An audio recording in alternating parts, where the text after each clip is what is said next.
Hello, today I'm going to talk about my top 5 backlink analysis tools. Now these are the tools that I use every time I'm carrying out a backlink analysis or a link audit. There are many more out there, but these are just the ones I choose to use every time because they help you to get a better understanding of the big picture when it comes to your link profile. Now, there's no single tool out there to date that can give you 100% of your link data.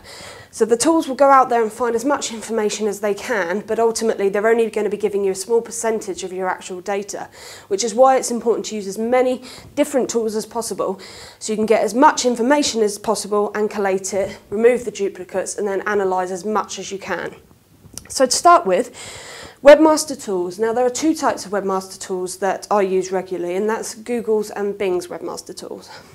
Now Google Webmaster Tools in particular is useful if you've been hit with a manual penalty. So if you've had a warning in Webmaster Tools about spam, then using the link data from Webmaster Tools in Google is really useful because it gives you some insight as to some of the links that they're aware of. It won't actually give you 100% of the links that Google has found, and there may be unnatural links out there that Google is aware of but they're not sharing with you, unfortunately. But it definitely gives you a good amount of insight.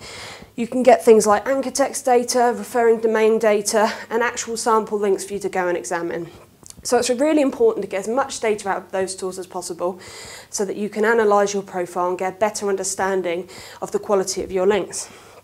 Majestic SEO and Open Site Explorer are quite similar in concept, and they will go out and crawl the web to find those links and that information about them.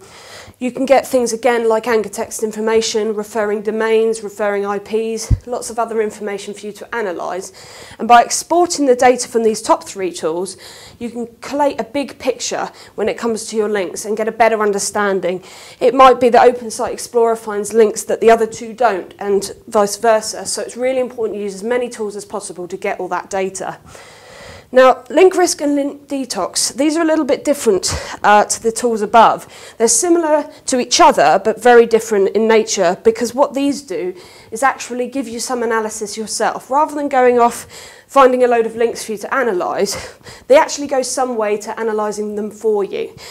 Now each of these tools will give you a rating of your overall link profile quality. It will give you sort of sums of how many bad links it thinks it's found, how many healthy ones, how many suspicious ones, and it will analyse each link and categorise it in that sort of way.